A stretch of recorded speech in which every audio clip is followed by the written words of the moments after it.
প্রায় 12 ধরনের ক্যান্সার এই তামাকের কারণে হয়। এটা আপনার ল্যারিংসে হতে পারে, ইসোফ্যাগাসে হতে পারে, প্যানক্রিয়াসে হতে পারে, কিডনিতে হতে পারে, ব্লাডারে হতে পারে, সার্ভিক্সে হতে পারে, মুখে তো হতেই পারে। তাছাড়া pharynx, lung, stomach, colon cancer, uterus cancer, myeloid leukaemia, এই 12টি ক্যান্সারের কারণ কিন্তু এই তামাক। সমগ্র বাংলাদেশে তামাকের ব্যবহার ছিল 15 বছরের অধিক মানুষের 43.3%। 2017 সালে সেটা নেমে আসে 35.3%। অর্থাৎ বিগত 8 বছরে প্রায় 18.5% কমেছে। তার মানে কি? তার মানে তামাক সম্বন্ধে আমাদের দেশের জনগণ কিছু না হলেও সচেতন হয়েছে এবং যে ট্রেন্ডটা ছিল সেটা কমে আসছে। কিন্তু তামাক কোম্পানির বিভিন্ন কৌশলের কারণে দেখা যাচ্ছে ইতিমধ্যে পুরুষ তামাক সেবনকারীদের মধ্যে শতকরা 46% এবং মহিলাদের মধ্যে শতকরা 85.2% এখনও তামাক সেবন করছেন। আমি ইতিমধ্যে আপনাদের হাতে হয়তো এটা পৌঁছে গেছে, আমার একটা সংক্ষিপ্ত বিবরণী এটা কিন্তু আছে আপনাদের সামনে। এইগুলো তথ্য এই মধ্যে পেয়ে যাবেন। যারা হয়তো মিস করবেন তারা এটার থেকে আপনার সমস্ত তথ্য জানতে পারবেন।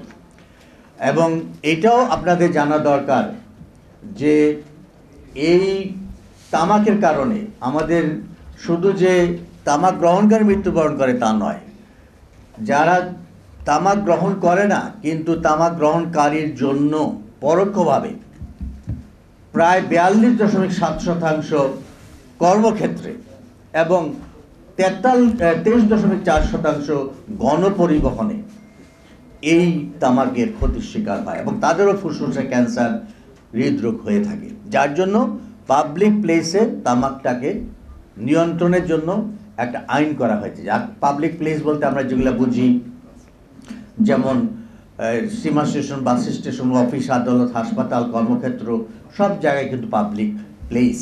এবং এগুলোতে কেউ ধূমপান করলে তার একটা পানিশমেন্ট হয়, শাস্তিযোগ্য অপরাধ করার জন্য তার 300 টাকা জরিমানা হয়। কিন্তু এই যে মানুষ প্রতিদিন মারা যাচ্ছে তার হিসাব করে দেখা যাচ্ছে, এই প্রজেক্টরটা কে, এটা তারটা মধ্যে সরে গেল প্লিজ, প্রজেক্টরের লোক কোথায় আছে দেখেন তো ভাই কানেকশনটা।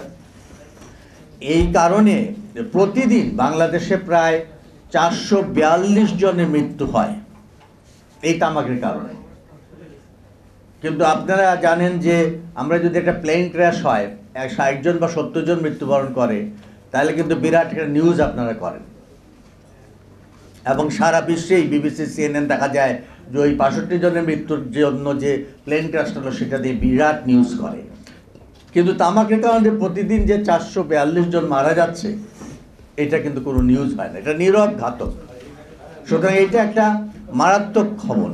আমরা এটার বিষয়ে আমরা জনগণের সচেতন করি যে এটা একটা মারাত্মক ক্ষতিকর পদার্থ যেটা পৃথিবীতে আছে, আমাদের চারপাশেই আছে, আমরা যাতে এটার থেকে মুক্ত থাকতে পারি।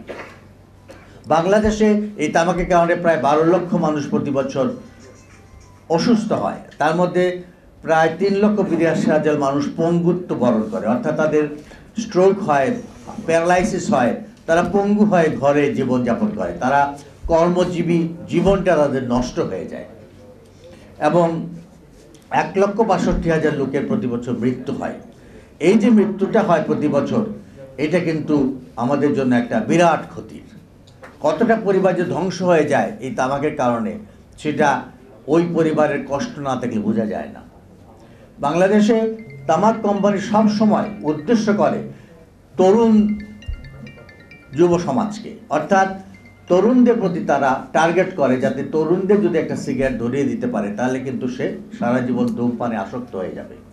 তাই বাংলাদেশে দেখা যায় 13 থেকে 15 বছরের যুবকদের মধ্যে এখনও 7% ধূমপাই, অর্থাৎ এক সময় ছিল যখন এই বয়সের ছেলেদের মধ্যে ধূমপান করতে দেখা যেত না, কিন্তু এখন তামাক কোম্পানি কূটকৌশলে এদেরকে এখন তারা টার্গেট করে এবং সারা বিশ্বে দেখা যায় প্রতি বছর প্রায় 2.5 কোটি অর্থাৎ তরুণরা ধূমপানে আসক্ত হয়। এবং এই পরোক্ষ ধূমপানের কথা যেটা আমি বললাম সেটার জন্য ফুসফুসের ক্যান্সারে পরোক্ষ ধূমপানে প্রায় 30% হয়, ফুসফুসের ক্যান্সার, হাঁপানি হয় প্রায় 60%, নিউমোনিয়া হয় 60%, হৃদরোগও প্রায় 25% হয় এই পরোক্ষ ধূমপানের কারণে। মহিলাদের যে আজকাল স্তন ক্যান্সার হয়, সেটারও কারণ এখন বিজ্ঞানীরা অনুসন্ধান করে দেখেছেন যে পরোক্ষ ধূমপানের কারণে মহিলাদের স্তন ক্যান্সার হতে পারে। অর্থাৎ স্বামী যদি গৃহে ধূমপান করেন, তার স্ত্রী পরোক্ষভাবে ভিকটিম হতে পারে, তার স্তন ক্যান্সার হতে পারে। এই ধূমপানের সাথে সাথে আরেকটা মারাত্মক জিনিস আমাদের দেশে মহিলাদের মধ্যে বেশিরভাগ ক্ষেত্রে ব্যবহৃত হয়, সেটা হচ্ছে ধোঁয়াহীন তামাক, যেটাকে আমরা জর্দা, গুল, দোক্তা, খৈনি, সাদা পাতা বলি। সেগুলো কিন্তু তারা পানের সঙ্গে ব্যবহার করে, এবং এই সাদা পাতা, জর্দা, দোক্তা, খৈনি, জর্দা, এইগুলা কারণে কিন্তু মুখের ক্যান্সার বাংলাদেশে এই সাউথ ইস্ট এশিয়ার মধ্যে সবচেয়ে বেশি। ইউরোপ আমেরিকাতে কিন্তু এত ওরাল ক্যান্সার হয় না, কিন্তু এই সাউথ ইস্ট এশিয়া যেহেতু এরা জর্দা ব্যবহার করে বেশি, এত অঞ্চলের লোক, তাদের মধ্যে মুখের ক্যান্সারের সংখ্যা কিন্তু অনেক বেশি। এবং শুধু মুখের ক্যান্সার নয়, গবেষণায় দেখা গেছে যে প্রায় 12 ধরনের ক্যান্সার এই তামাকের কারণে হয়। এটা আপনার ল্যারিংসে হতে পারে, ইসোফ্যাগাসে হতে পারে, প্যানক্রিয়াসে হতে পারে, কিডনিতে হতে পারে, ব্লাডারে হতে পারে, সার্ভিক্সে হতে পারে, মুখে তো হতেই পারে। তাছাড়া pharynx, lung, stomach, colon cancer, uterus cancer, myeloid leukaemia, এই 12টি ক্যান্সারের কারণ কিন্তু এই তামাক।